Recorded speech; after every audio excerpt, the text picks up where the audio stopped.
আসসালামু আলাইকুম বন্ধুরা, সবাই কেমন আছেন? আশা করি সবাই ভালো আছেন এবং সুস্থ আছেন। বন্ধুরা, মা কম্পিউটার ট্রেনিং সেন্টারের পক্ষ থেকে আমি সানাউল্লাহ আপনাদের সবাইকে জানাই স্বাগতম।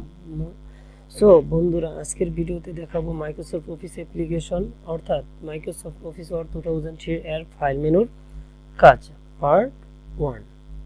আমরা মাইক্রোসফট অফিস ওয়ার্ড ওপেন করতে হবে। আর মাইক্রোসফট অফিস ওয়ার্ড 2003 তিনভাবে ওপেন করা যায়। আমরা রাইট সাইডে ক্লিক করব, ক্লিক করার পরে যেমন নিউ পরে আমরা যেমন মাইক্রোসফট ওয়ার্ড ডকুমেন্ট, এখানে নাম চাইতেছে, তা আমরা নিউ মাইক্রোসফট ওয়ার্ড ডকুমেন্ট এই জায়গার মধ্যে যে কোনো একটা নাম দিলাম PARBE, যে পারভেজ। আমরা লেফট সাইডে ক্লিক করার পরে এই যে পারভেজ এসে পড়ছে। তারপর রাইট সাইডে ক্লিক করার পরে ওপেন কমপ্লিট। এভাবে করা যায়। আরেকভাবে করা যায় স্টার্ট অল প্রোগ্রাম, এখানে লেখা আছে মাইক্রোসফট অফিস। তা আমরা এখানে 2010 আছে, এখানে মাইক্রোসফট অফিস ওয়ার্ড 2003।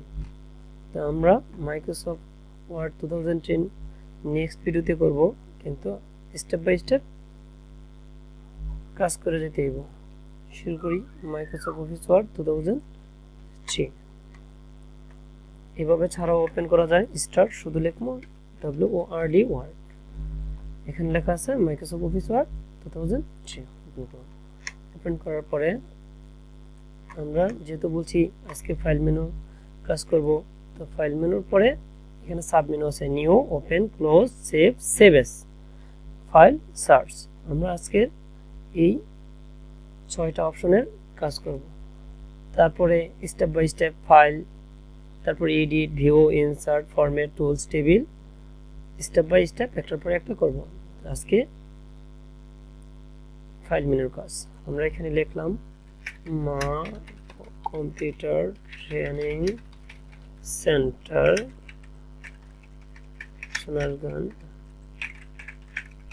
নারায়ণগঞ্জ লিখলাম। লেখার পরে কিছু শর্টকাট কমান্ড শিখি। আমরা যদি শর্টকাট কমান্ডগুলো ভালো করে শিখতে পারি তো কখনো কারো কাছে যাইতে হইব না, কোনো ট্রেনিং সেন্টারেও যেতে হইব না। আমার এই ক্লাসটা একটু ভালো করে দেখেন, শর্টকাট কমান্ড আমি সুন্দর করে বুঝাই দেব। যেরকম এই যে আমরা মা computer training centre Sonargaon Narayanganj আমরা সিলেক্ট করতেছি, সেটা মাউসের লেফট সাইডে ধরার পরে আমরা বাম দিকে টানতেছি, টানার পরে সিলেক্ট হয়েছে। এটা শর্টকাট কমান্ড হলো কন্ট্রোল এ দিলে অল সিলেক্ট। আমরা যদি এভাবে না বুঝি, আমরা শুধু শিফটে ধরবো, শিফটে ধরা আপ বাটনে ক্লিক করলেই সিলেক্ট হয়ে যাব। অনেকভাবে সিলেক্ট করা যায়। তারপর যদি বলি আমরা কন্ট্রোল এ দিয়ে সিলেক্ট করে এটা মিডল পয়েন্টে নিয়ে যাবো, মিডল পয়েন্টে নিয়ে গেলে কন্ট্রোল ই মানে মাঝখানে, কন্ট্রোল ই মানে মাঝখানে। আর যদি রাইট সাইডে নিয়ে যাই কন্ট্রোল আর মানে রাইট সাইড, আর কন্ট্রোল এল মানে লেফট সাইড মানে বাম সাইড। তো আমরা শিখতে পারছি কন্ট্রোল ই মানে সেন্টার, কন্ট্রোল আর মানে রাইট, কন্ট্রোল এন মানে লেফট। এখন যদি আমরা এটা নিচ দিয়ে আন্ডারলাইন দিই কন্ট্রোল ইউ, দেখেন আন্ডারলাইন হয়েছে। কন্ট্রোল ইউ মানে আন্ডারলাইন। আর যদি ওয়ার্ড ভিত্তিক আন্ডারলাইন দিই কন্ট্রোল শিফট ডব্লিউ, এই যে প্রত্যেকটা ওয়ার্ডে আন্ডারলাইন হয়েছে। তারপরে আমরা যদি এটারে বোল্ড করতে চাই কন্ট্রোল বি মানে বোল্ড, একটু হাইলাইট হয়েছে না। তারপরে যদি একটু বাঁকা করতে চাই যেটা বলে ইটালিক, কন্ট্রোল আই মানে ইটালিক। তারপর আমরা যদি ফন্ট সাইজটা আরেকটু বড় করতে চাই তো কন্ট্রোলে ধর্ম সেকেন্ড ব্র্যাকেট, রাইট সাইড হলো বড়, লেফট সাইড হলো ছোট, control second bracket, right side হলো বড়, লেফট সাইড হলো ছোট।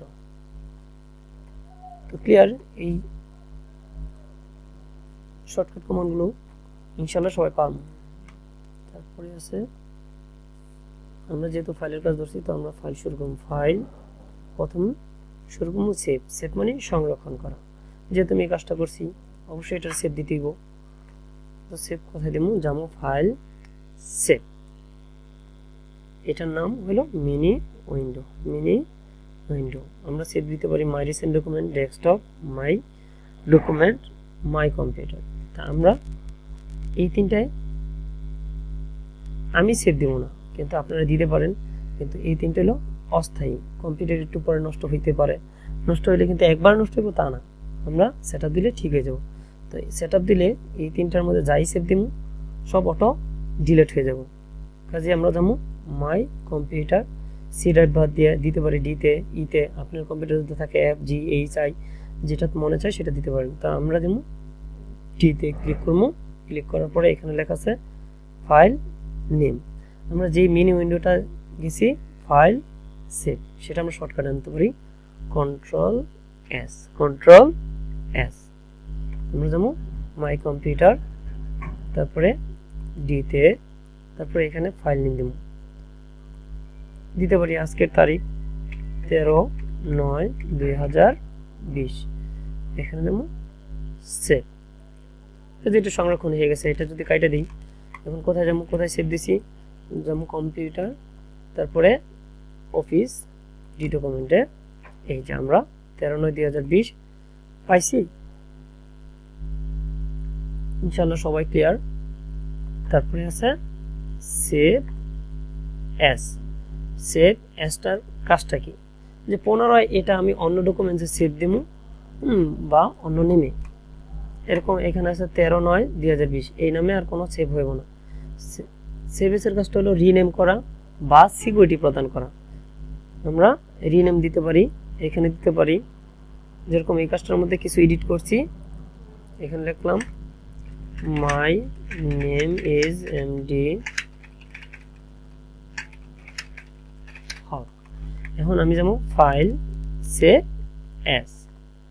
এই সেভ এসের শর্টকাট কমান্ড আছে শুধু F12। আমরা গেলাম F12 এ ক্লিক করার পরে আমরা যদি যেহেতু অ্যাড করছি এখানে দিব 14/9/2020 যেমন সেভ। এখন দেখি আমরা প্রথম দিছিলাম 13/9/2020, এই যে এইটি এক লাইন হয়েছে, মা computer training centre Sonargaon Narayanganj.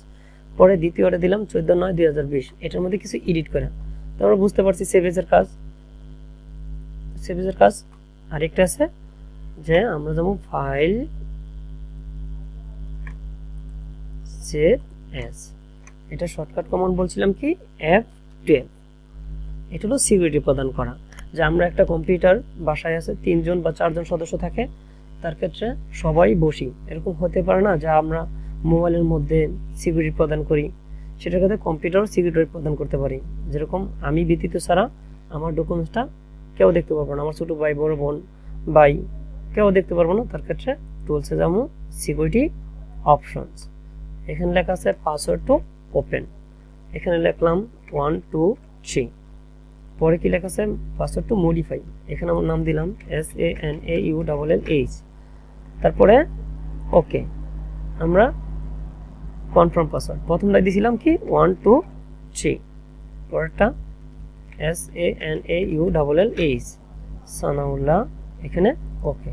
তারপরে সেভ, যেহেতু আমরা সেভ দিছি। এখন যদি আমরা কম্পিউটারে যাওয়ার পরে দিতে গেলাম, যেহেতু 13/9/2020 পাসওয়ার্ড দিছি, এখন কি চাইতেছে enter password to open file. এখানে প্রথমটা দিছি 1 2 3, পরেরটা যদি উল্টা পাল্টা দেই কাজে হইব না। কি দেখাইবো, দ্য পাসওয়ার্ড ইজ ইনকারেক্ট। আমরা শুদ্ধটা দেব SANAULLH। একটা যদি জানে দ্বিতীয়টা না জানলে পারবো না। তো ওকে, এখন কি আমার ফাইলটা ওপেন হয়ে গেল। সেভ ইজ ক্লিয়ার, ইনশাআল্লাহ আমরা সবাই পারবো। এখন কারো মনে কোনো প্রশ্ন জাগে না যে সেভ এস দিয়ে সিকিউরিটি দিলাম, কিন্তু সিকিউরিটিটা উঠাই দেব কিভাবে। যেমন ফাইল সেভ এস, এটা শর্টকাট কমান্ড আমি আগেই বলছি F12।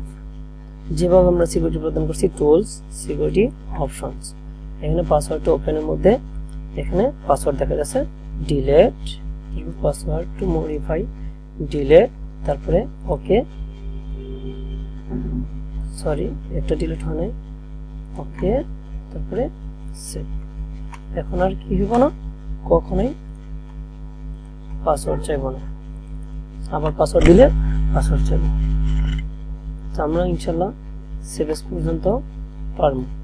তারপরে ক্লোজ, ক্লোজ মানে আমরা জানি বন্ধ করা, সেটা শর্টকাট কমান্ড আছে কন্ট্রোল ডব্লিউ। ক্লোজের শর্টকাট কমান্ড কন্ট্রোল ডব্লিউ, সেটা আমরা এখান থেকে ক্লিক করলে কিছু অফ হয়ে গেল ডকুমেন্টসটা।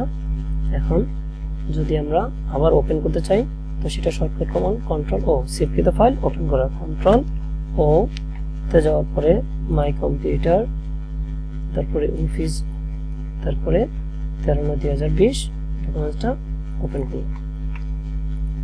তো আমরা ক্লোজের shortcut command control W close করে আর ওপেন করি, সেভকৃত ফাইল ওপেন করতে পারি যেটা আমার মনে চায়। তারপরে ফাইল নিউ মানে নতুন ডকুমেন্ট অন করা, যেমন এটা শর্টকাট কমান্ড আছে কন্ট্রোল এন।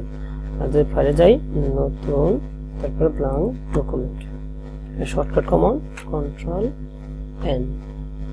আমরা সবসময় শিখবো শর্টকাট কমান্ডে কন্ট্রোল এন দিয়া। তারপরে আছে save as web page. Web page মানে আমরা ওয়েব ডিজাইনের ক্ষেত্রে লাগে, তাই এখন যেহেতু ওয়েব ডিজাইন তৈরি করতেছি না কাজে এটা লাগবে না। তারপরে ফাইল সার্চ, ফাইল সার্চ হলো যে আমরা 1000 ডকুমেন্টস আছে, 10,000 ডকুমেন্টস আছে আমার ডকুমেন্টের মধ্যে, কিন্তু একটা নাম মনে আছে কিন্তু সেটা খুঁজে পাইতেছি না, সেটার ক্ষেত্রে আমরা যাবো ফাইল সার্চ। যেরকম লেখা আছে সার্চ টেক্সট, যেহেতু পারভেজ, পারভেজ আমি ক্লিক করবো, যদি থাকে অবশ্যই আসবো, আর না থাকলে নট ফাউন্ড রাখবো। এই যে এখানে পারভেজ এসে পড়ছে, তার মানে অবশ্যই এখানে পারভেজের ডকুমেন্টস আছে। আমরা ওপেন করলাম, ডাবল ক্লিক করে এই যে মাই নেম ইজ পারভেজ। তো আমরা ফাইল সার্চের কাজটা আমার মতো বুঝি। ফাইল সার্চের শর্টকাট কমান্ড হলো কন্ট্রোল F1, কন্ট্রোল F1, আবার কন্ট্রোল F1 দিলে চলে যাব, কন্ট্রোল F1 দিলে আসবো, কন্ট্রোল F1 দিলে চলে যাব।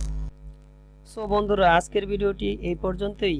ভিডিওটি দেখে যদি ভালো লাগে অবশ্যই একটি লাইক করে দিবেন ও ভিডিওটি আপনার বন্ধুদের মাঝে শেয়ার করে দিবেন, এবং ভিডিওটি সম্পর্কে আপনার মূল্যবান মতামতটি কমেন্ট বক্সে জানাবেন। আপনি যদি আমার চ্যানেলে নতুন দর্শক হয়ে থাকেন তাহলে অবশ্যই চ্যানেলটি সাবস্ক্রাইব করবেন এবং পাশে থাকা বেল আইকনটি অন করে দিবেন। আগামী ভিডিও আসার আগ পর্যন্ত সবাই সুস্থ থাকবেন, ভালো থাকবেন। আল্লাহ হাফেজ।